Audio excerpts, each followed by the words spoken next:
오늘 살펴볼 말씀은요, 빌립보서 강의 8번째 말씀으로 주를 기뻐하는 것이 참된 경배자입니다 라는 그런 제목을 가지고 우리 빌립보서 3장 1절에서 6절까지의 말씀을 살펴보겠습니다. 우리 제목만 함께 따라해 보겠습니다.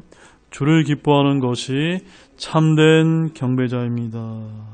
자, 오늘 이제 본문 말씀에서는 이 세상에서 우리가 어떤 모습으로 살아가는 것이 하나님께서 진정으로 원하신 참된 경배자의 모습인지를 이제 사도 바울의 이 빌립보서에게 보낸 편지를 통해서 우리에게 잘 보여주는 아주 중요한 말씀입니다. 바로 바울이 그런 삶을 살았는데요. 자신의 과거 모습과 대조해서 어떤 모습이 참된 경배자의 모습인지를 지금 보여주고 있는데 그 말씀을 저희들이 우리 이제 한 말씀씩 우리 살펴보는 시간을 갖도록 하겠습니다. 자, 우리 그러면 1절 말씀만 다시 한번 읽겠습니다. 끝으로 나의 형제들아 주를 기뻐하라. 너희에게 같은 것들을 쓰는 것이 참으로 내게는 부담이 되지 아니하며 너희에게는 안전하니라. 자, 이 1절 말씀은 굉장히 중요합니다. 여기서 여러분들이 기억해야 될 그 문장은 뭐냐면요, 주를 기뻐하라 라고 하는 말씀입니다. 여러분들은 주를 기뻐하는 삶을 잘 살고 계십니까? 네. 그런 삶을 잘 사시길 바랍니다. 이 말씀이 이 오늘 본문 1절 6절에서 가장 핵심이 되는 그런 말씀인데요. 이 1절이 우리에게 알려주고 있는 그 뜻은요, 지금 사도 바울이 그전에도 이제 7번이나 빌립보서 1장 4절, 18절, 25절, 26절, 2장 2절과 17절과 28절에서 주를 기뻐하라라고 이제 언급을 했습니다. 그러나 지금 현재 빌립보 성도에게 다시 기뻐하라고 쓰는 것이 사도 바울 자식에는 전혀 부담이 되지 않는다는 그런 의미로 지금 1절을 말하고 있습니다. 또한 그것이 그 빌립보 성도에게 뭐라고 얘기하고 있습니까? 안전하기 때문에 앞으로도 몇 번 더 그것을 말할 것이다 라고 하는 그 의미로 이제 쓰여 있는 것입니다. 자, 주를 기뻐하는 것과 우리 성도들이 안전한 것, 이것이 굉장히 밀접한 관계를 갖고 있습니다. 자, 그 부분에서 이제 저희들이 이제 한 구절씩 이제 살펴볼 텐데요. 빌립보서 2장 14절 말씀에서는 이제 우리가 이미 살펴본 말씀 중에 이런 말씀이 있었습니다. 모든 일을 불평이나 시비가 없이 할지니 라고 이렇게 우리에게 명령을 하고 있습니다. 사실 우리가 기쁨이 있는 곳에는 무엇이 있을 수가 없습니까? 불평이나 시비가 전혀 있을 수가 없습니다. 그래서 우리가 주를 기뻐하는 삶을 잘 살게 되게 되면은 때로는 이것이 성경을 보게 되면 어떠한 군대도 구원하게 되었다는 말씀을 우리가 볼 수가 있습니다. 그 말씀을 우리가 한번 살펴보겠습니다. 고린도전서 10장 4절에서 12절까지의 말씀입니다. 모두가 같은 영적 음료를 마셨느니라. 그들이 자기들을 따라가던 영적 반석으로부터 마셨는데 그 반석은 그리스도였느니라. 그러나 하나님께서 그들 중에 많은 사람들을 매우 기뻐하지 아니하셨으므로 그들이 광야에서 쓰러졌느니라. 이제 이런 일들이 우리의 본보기가 되었으니 이것은 그들이 탐한 것 같이 우리도 악한 것을 탐하지 아니하게 하려 함이라. 그들 중에 어떤 자들과 같이 너희는 우상 숭배자가 되지 말라. 이것은 기록된 바 백성이 앉아서 먹고 마시며 일어나서 뛰놀더라 함과 같으니라. 그들 중에 어떤 자들이 음행하다가 하루에 23,000명이 쓰러졌으니 우리는 그들과 같이 음행하지 말자. 또한 그들 중에 어떤 자들이 그리스도를 시험하다가 뱀들에게 멸망을 당하였으니 우리는 그들과 같이 시험하지 말자. 또한 그들 중에 어떤 자들이 불평하다가 파멸시키는 자에게 멸망을 당하였으니 너희는 그들과 같이 불평하지 말라. 이제 이 모든 일들은 그들에게 본보기로 일어났으며 또 그것들은 세상의 것을 만나 우리를 훈계하기 위해 기록되었느니라. 그런즉 스스로 서 있는 줄로 생각하는 자는 넘어지지 않도록 주의할지니라. 우리가 이제 12절 말씀만 따로 이제 떼어놔서 우리가 살펴볼 때가 참으로 많이 있는데 이 말씀을 우리가 문맥 가운데서 우리가 살펴봐야 됩니다. 여기서 핵심 말씀은 어떤 말씀입니까? 왜 이 이스라엘, 이제 이 민족들이 무엇 때문에 불평하고 또 파멸하고 멸망을 당하게 되었습니까? 바로 그들 가운데 삶 가운데 주를 기뻐하는 삶이 아니라 불평하는 삶을 살았다는 것입니다. 그래서 오늘 이제 이것들을 이제 세상 끝을 만나 우리에게 훈계로 이제 주셨다는 것을 우리가 먼저 이것을 좀 기억할 필요가 있습니다. 그래서 기쁨의 감사가 있는 곳에는 배교가 없을 뿐만이 아니라 복음의 전파가 퍼져나가게 된다는 것 역시도 우리가 좀 잘 알아야만 됩니다. 자, 우리 로마서 1장 8절 말씀도 한번 보실까요? 로마서 1장 8절 말씀입니다. 먼저 너희 모두로 인하여 예수 그리스도를 통해 나의 하나님께 감사하노니 이는 너희의 믿음이 온 세상에 두루 전해졌기 때문이라. 우리가 하나님께 기쁨으로 감사드리는 삶을 잘 살게 되면 우리 믿는 그리스도인들 가운데 우리의 믿음이 온 세상에 두루 전해지는 복음의 능력이 나타나게 될 것이다 라고 말씀하고 있는 것입니다. 그렇기 때문에 우리 그리스도인들에게 기쁨은 성령의 열매입니다.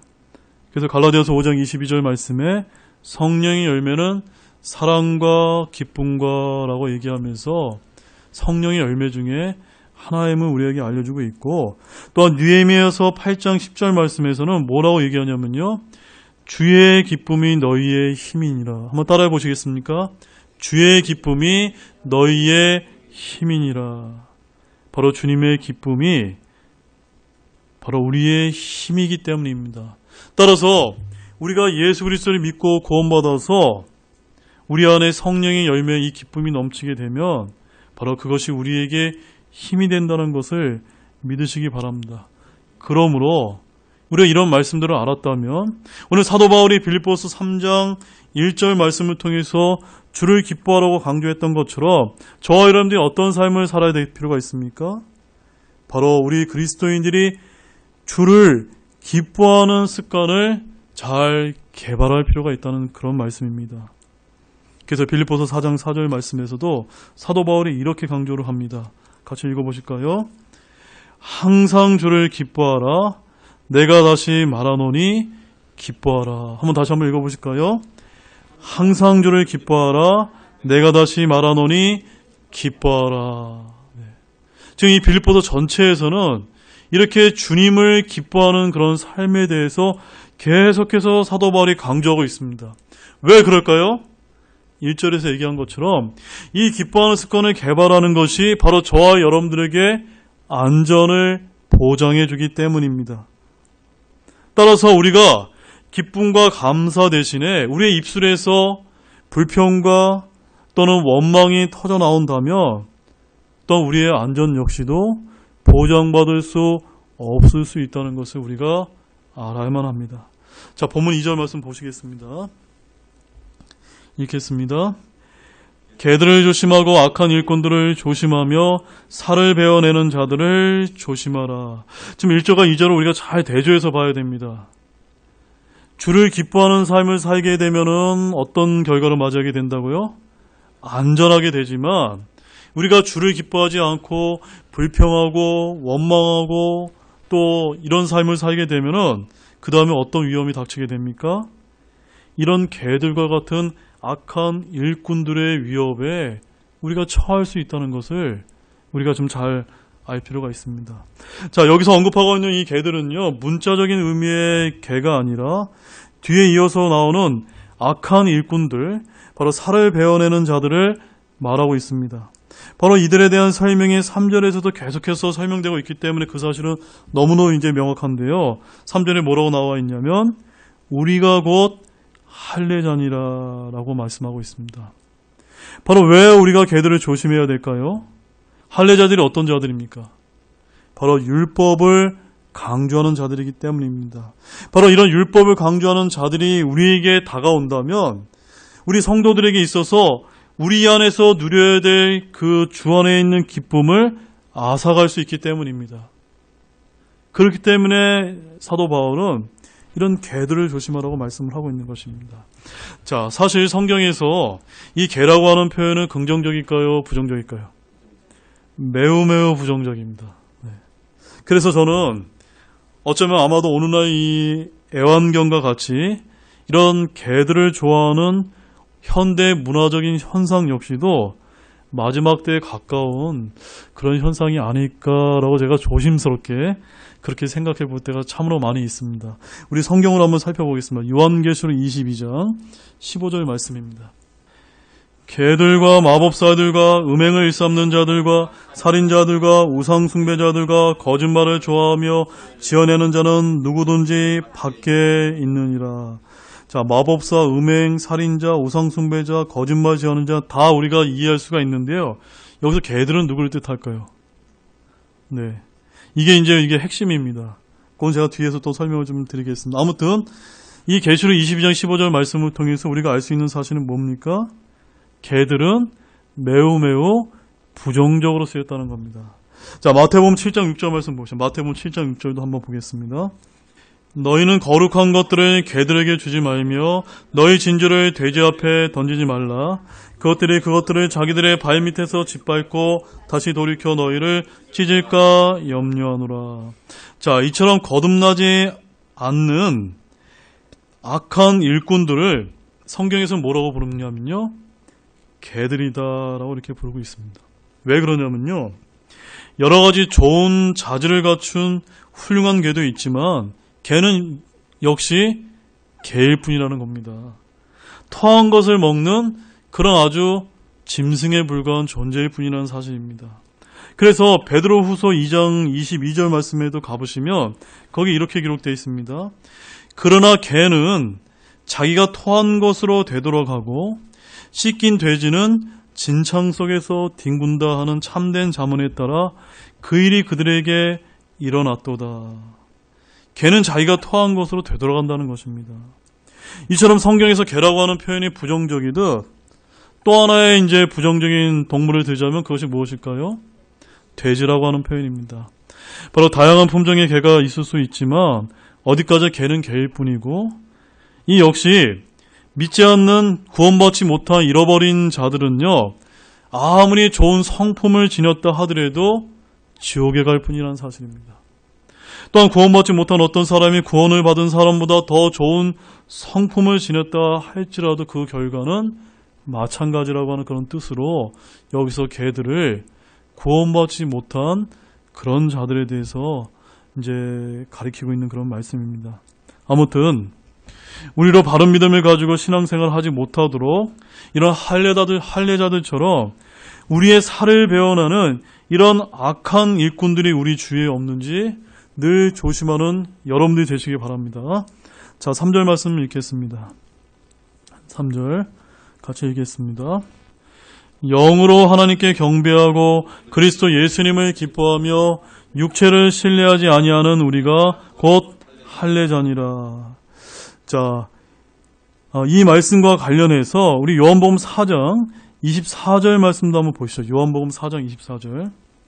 하나님은 영이시니 그분께 경배하는 자는 반드시 영과 진리로 그분께 경배할지니라 하시니라. 개역성경에는 신령과 진정이라고 되어 있습니다. 우리 킹제임스 흠정에는 뭐라고 되어 있습니까? 영과 진리입니다. 신령과 진정은요, 뭔가 나의 어떤 노력이 뒷받침되는 것을 이야기하는 거고, 영과 진리는 나하고는 상관이 없습니다. 나의 자원이 아니라 하나님의 자원입니다. 그래서 먼저 우리는 영과 진리로 하나님께 경배하는 자가 되어야 되는데, 즉 이 말씀은요, 성령님을 의지해서 진리의 말씀에 따라 저와 여러분들이 제대로 경배를 해야 된다는 그런 말씀이지, 아무렇게나 신령하게 경배하는 게 다가 아니라는 그런 뜻입니다.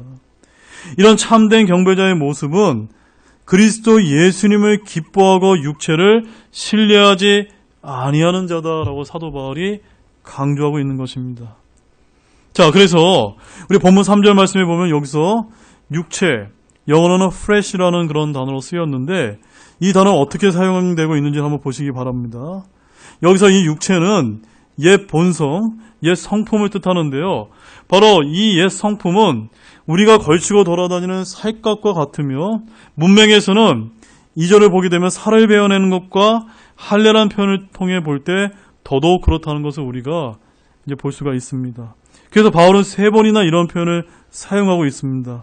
3절에서 육체를 신뢰하지 아니하는, 또한 4절에서는 나 역시 육체를 신뢰할 수도 있지만 그러하지 아니하노라 라고 말씀하고 있고, 또한 4절 하반절에서 만일 어떤 다른 사람이 육체를 신뢰할 만한 것이 자기에게 있는 줄로 생각하면이라고 이렇게 3번씩이나 강조를 하고 있는 것입니다.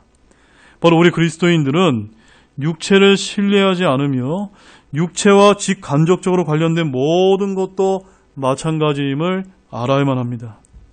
우리의 육체는 우리의 구원과 상관이 없으며 우리의 안전과도 상관이 없으며 육체는 성령을 대적한다는 것을 기억하시기 바랍니다. 자, 갈라디아서 5장 17절 말씀 보시겠습니다. 갈라디아서 5장 17절 말씀.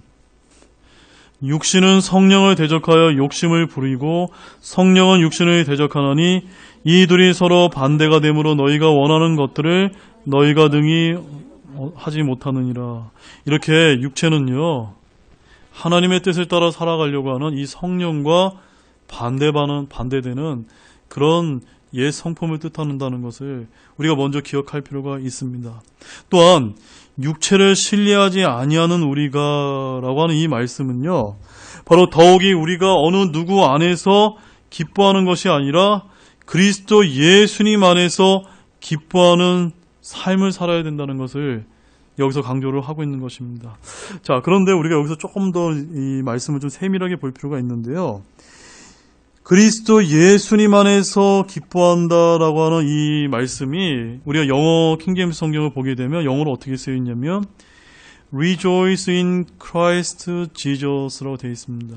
그래서 이것을 우리가 이제 우리말로 이제 번역을 할 때 예수님을 기뻐하는 것이다라고 이렇게 번역을 하고 있는데, 저는 사실 그렇게 좀 우리가 이해하기보다 우리가 예수님을 믿고 구원받아서 그리스도 예수님 안에서 누리며 기뻐해야 된다라는 그런 말씀으로 저는 좀 이해할 필요가 있다라고 저는 좀 생각이 됩니다. 왜 그러냐면요, 그리스도 예수님 안에서 저와 여러분이 기뻐하는 삶을 잘 살게 될 때 우리가 육체를 신뢰하지 않는 삶을 살 수가 있기 때문입니다. 그리스도 안에서가 아닌 삶은 육체를 신뢰하지 않는 삶을 살 수가 없습니다. 또한 이것을 단지 육체 안에서의 행위로부터 온 구원을 자랑하는 것과 반대되는 표현으로 우리가 이해해서는 안 됩니다. 그것은 바로 그들이 성령의 열매를 맺는데 실패했음을 보여줄 따름입니다. 우리는 육체 대신에 그리스도 예수님 안에서 기뻐해야 됩니다. 그리스도 예수님만이 우리 마음의 기쁨과 즐거움이 되시기 때문입니다.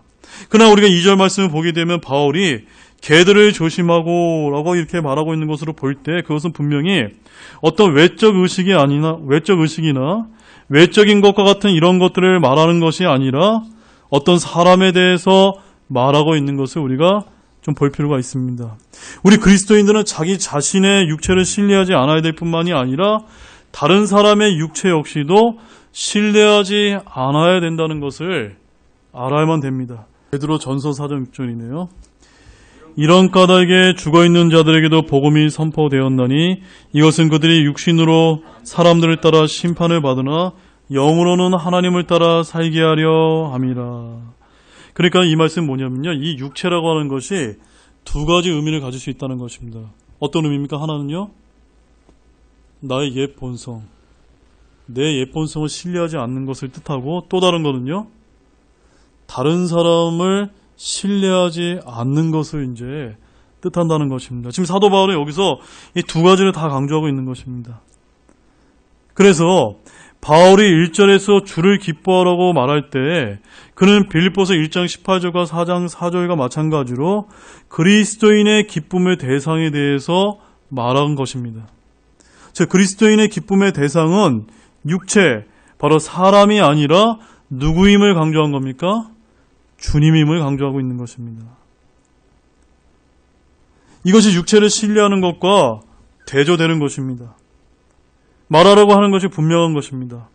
설사 우리 그리스도인들이 구원을 위해 행위되시 그리스도를 신뢰했다 하더라도 이것은 본문의 절반밖에 설명하지 않는 것인데요. 3절의 주요의 내용이 참된 경배와 기쁨이기 때문입니다. 따라서 우리 그리스도인들은 세상에서 창궐하고 있는 에큐메니칼 운동이나 오순절주의 등을 우리가 기뻐할 때 그것은 그가 구원을 위해 육체를 신뢰하지 않았다는 사실은 중요하지 않게 되며 그는 여전히 육체를 신뢰하고 있는 것임을 보여주고 있는 것입니다. 그래서 마태복음 6장 21절 말씀에 너희 보물이 있는 곳에 거기에 너희 마음도 있으리라. 또한 잠언 4장 23절에 열심을 다하여 내 마음을 지키라. 생명의 근원이 거기서 나오느니라 라고 하는 이 두 말씀처럼 많은 그리스도인들이 믿음으로 구원을 받았으나 그들이 여전히 육체를 신뢰하고 자랑하고 기뻐하는데 얼마나 안타까운지 우리가 모른다는 것을 좀 볼 필요가 있습니다. 자, 우리 본문 4절에서 6절 말씀 같이 읽겠습니다. 나 역시 육체를 신뢰할 수도 있지만 그리하지 아니하노라. 만일 어떤 다른 사람이 육체를 신뢰할 만한 것이 자기에게 있는 줄로 생각하면 나는 더욱 그러하니 나는 여드레째 되는 날 할례를 받았고 이스라엘의 줄기에 속한 자요 베냐민 지파에 속한 자요 히브리인 중에 히브리인이요 율법에 관하여는 바리새인이요 열심에 관한 한 교회를 핍박하였고 율법에 있는 의에 대하여는 흠이 없는 자로다. 자, 이 말씀은 이제 그 사도 바울이 과거의 자신의 모습을 여기서 이제 설명을 하고 있는 말씀입니다. 4절에 사도 바울이 이렇게 얘기했습니다. 나 역시 육체를 신뢰할 수도 있지만 그리하지 아니하노라. 이것이 무엇을 의미하는 것일까요?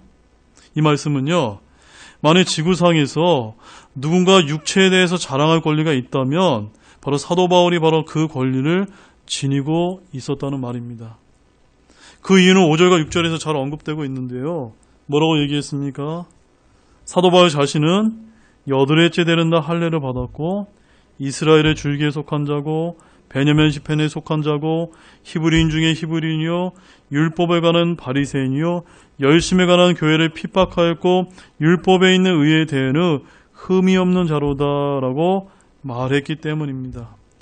즉 이 말씀은요, 사도 바울이 예수님을 만나서 구원을 받기 이전에만 자랑할 권리가 있는 것이 아니라 또한 구원받은 이후에도 자랑할 권리가 있다는 것을 우리가 좀 볼 필요가 있습니다. 갈라디아서 6장 17절 말씀 보시죠. 이제부터는 아무도 나를 괴롭게 하지 말라.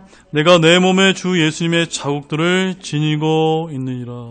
자, 사도 바울 같은 사람이 없죠. 구원받기 이전에는 여러 가지 자랑할 만한 것이 많았습니다. 자기 자신의 의가 이렇게 많았습니다. 그러나 갈라디아서 6장에서는 또 어떤 자랑할 만한 것이 있습니까? 자기 안에 주 예수님으로 인한 자국들을 지니고 있다고 말할 정도로 정말 자랑할 만한 그런 것이 있었다라는 말씀하고 있는 것입니다. 이것은 우리가 3절에서 말했던 것을 보충해 주는데요.